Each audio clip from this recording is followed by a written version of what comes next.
Hey, good morning, everybody, or good afternoon, or good evening, depending on whenever you get to hear this. And I wanted to um, share something with you all. I was rewatching some of the readings that I did last month, and when I got to the Leo reading, something, Spirit started to speak to me and told me that I needed to share this with you. So here goes. In reference to those of us who are feeling a little stuck in our situation and our relationships in your twin flame journey, part of what we need to do, we're being told to do, is to release our ex. And of course, many of us are saying, yeah, well, we're going to release our soulmate, our partner. That's what we feel it's in reference to. But what Spirit revealed to me is it's not just about the current partnership that you're experiencing. What it's about releasing are, for those of us who have exes, ex partners, ex wives, ex husbands, who we are not talking to, who we have, beef with because of different issues. Could be their parenting or non-parenting or their non-participation in the relationship that caused you all to split up, and you may have children together. So there may be a level of resentment that may be expressed or not expressed that you may have against this person. And so you physically release them in your day to day. You don't talk about them, you barely think about them or her. Um, but you have children together, right? And even though you may not express it, there is resentment or there's something that needs to be healed, but because you're not talking to this person for whatever reason, or they're not around, you can't reach them, you don't know where they are, they left you, they abandoned you years ago, whatever it is. Um, what Spirit is saying is that, okay, I'll give you this example because this is what, triggered this in me, I guess. So, mm, earlier this week, I think, I was sitting down with my son talking, and we were talking about his relationship with his father, which has been kind of strained since his father decided a couple of well, I guess 4 years ago maybe, to walk away from the relationship that he and I had had for 20 odd years, 24 years maybe. Um, and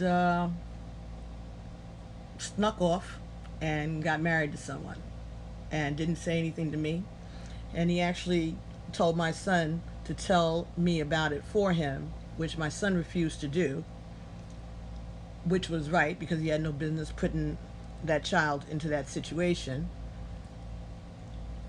And he asked my son to be his best man when he was going to sneak off and do this, which my son didn't do because on the day that he got married, I had a doctor's appointment and I needed my son to drive me because I was going to be taking some medication during the procedure and I wouldn't be able to drive home. And so my son took me to my appointment and never said anything about what was going on, and I didn't know anything, right?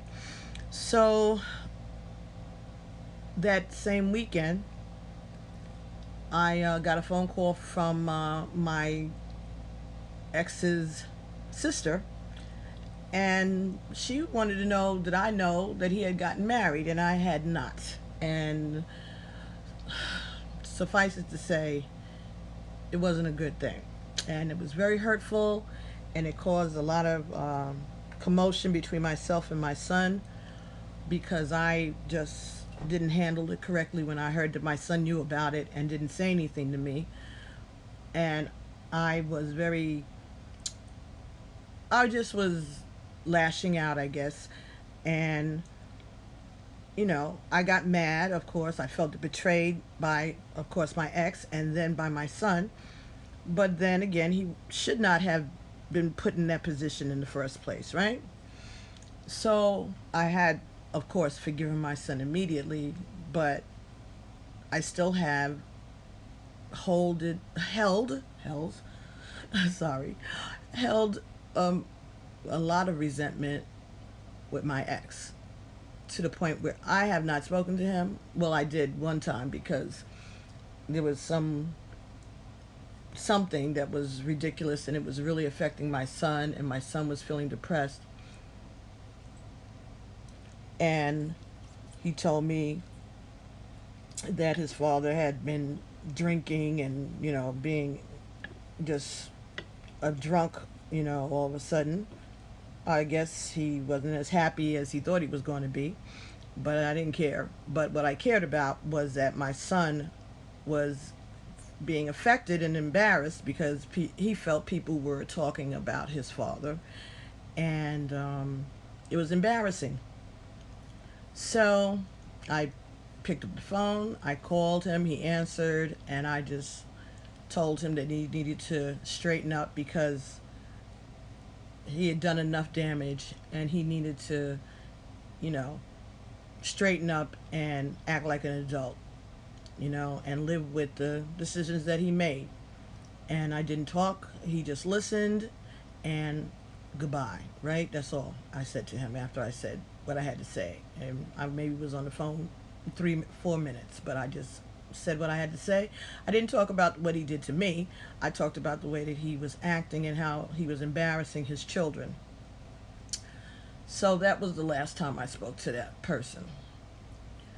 So we were sitting here, me and my son, talking, and he said some things about his father, and it kind of bothered me that he was being, he was being resentful and, not charitable about his dad. And as much as I was hurt, I don't I'm not the type of person that will, say things to kids like, "Oh, you're just like your dad," and that kind of stuff. Trying to make them, not trying to make them, but I was very careful not to compare my children to their fathers, or compare their behavior to their fathers.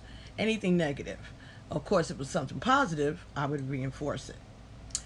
So, as we were speaking, and he said these things, I was led to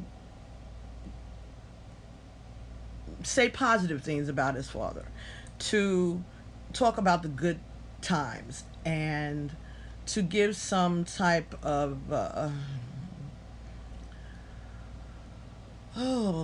like fill in the blanks, I guess, or to give a backstory to things that he had heard or ways that his father acted.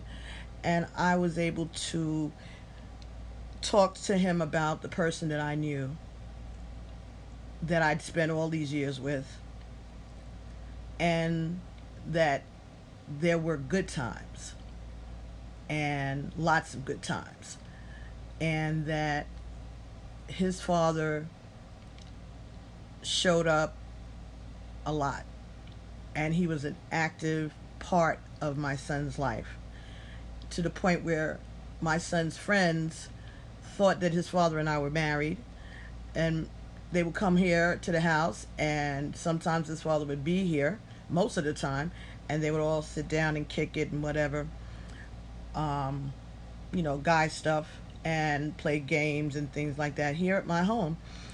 And so they were surprised and shocked at all of these happenings because they didn't see any problems. And that was shocking for all of us because there were not any problems that I knew of. But, people do things, for money, for immigration status, things like that. I don't have time for none of that. I'm not judging it or whatever. You do what you got to do.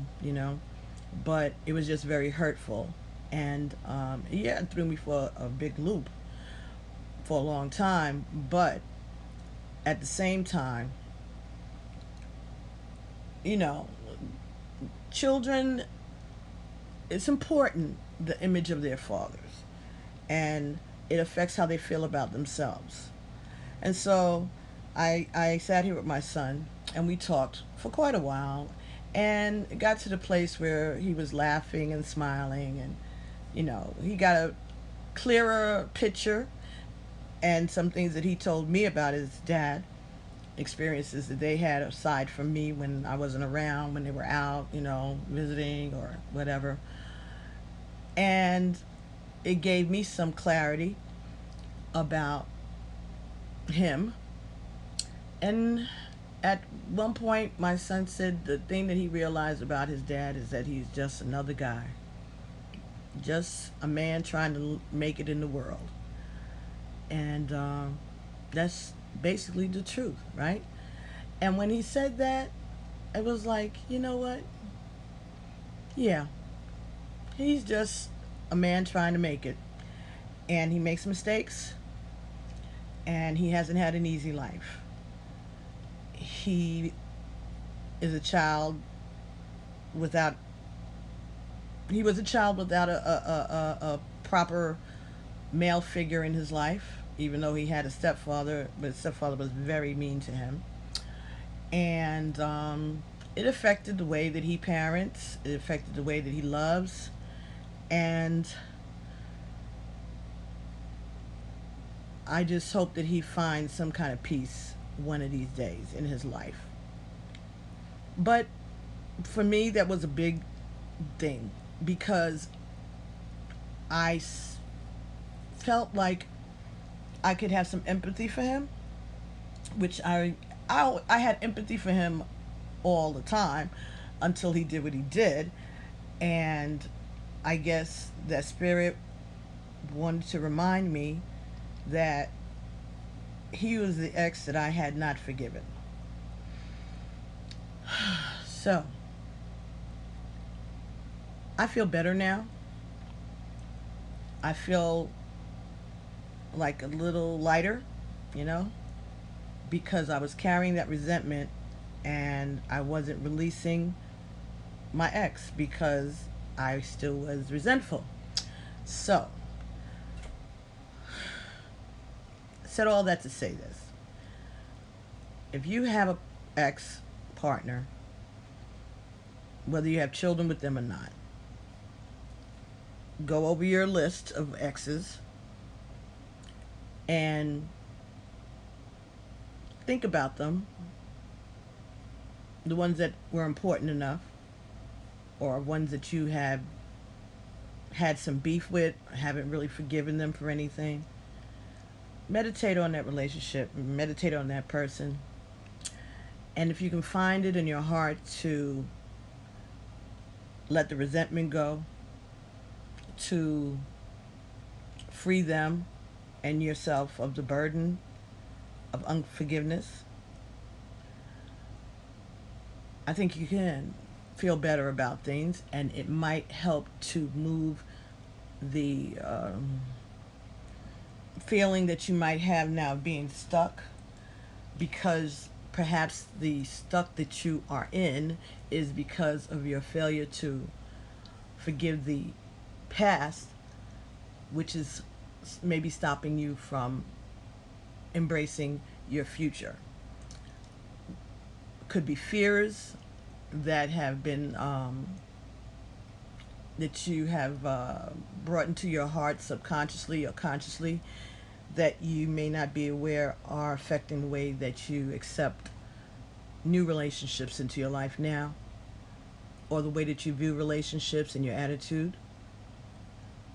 And so what you can do is to work on that for yourself and sit down, and if you have to write it out, if you need to talk to your children maybe and take responsibility for some of the things that you may have said in regards to the ex, if you have children with them, or they were you had been married to them and the children, whether they're theirs or not, have been around and may have heard some things that may not have been so nice. Maybe if you sit down and think of the good things about this person, there had to be something good, or else you wouldn't have had anything to do with them. And if you have children with this person, maybe you can talk to your kids and emphasize the positive about this person.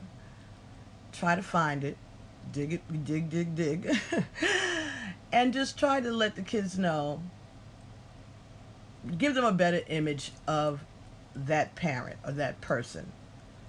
And maybe it'll help them in their ascension and their awakening, so that they can have a better understanding of this person who may have hurt them also. So I was just led to say this to you all. I don't know if it is going to resonate with everyone. I'm sure it's not, but it should be resonating with someone out there who is in a situation in their love life, or in their ascension, or maybe just in life in general, that they feel stuck. Perhaps you need to go back and forgive an old employer, or a teacher, or someone. And I guess what it's saying is to try to think of something positive that you could say about these people or this person that had that type of impact on you, that you may not think of them on a daily basis, but you know that there's some resentment there. And if you've had children with this person, maybe you need to address that. So I'm just saying, this is just a suggestion. It's just a message that somebody out there needed beside me, so I decided to share it with you. And I wanted to make sure that I got it out. So I thank God for this guidance and this freedom and this ability to release. And I thank God for this platform in order to share this with the rest of you guys. So if you want to check out the video that I was talking about, I'll leave that in the comments section, a link to it, so that you can check it out. And it was the Leo part of the message, but you can watch it's a playlist with all of the signs readings, so you can watch all of them until you finish Leo, and or watch it all, and maybe you'll get some messages out of it and some clarity out of different ones, whether they're your sign or not. Okay, so I want to thank you guys so much for allowing me to bring you these messages, and please continue to pray for me as I pray for you guys, and I will be talking to y'all real soon. Okay, and it's going to be fine. It's going to be all right. It's going to be a new day. But if you're stuck, if you feel like, things are at a standstill in your relationship,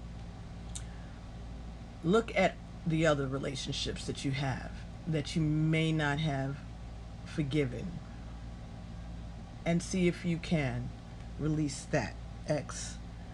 And then let's see. Maybe it'll open up some opportunities for new love for you. Ashe?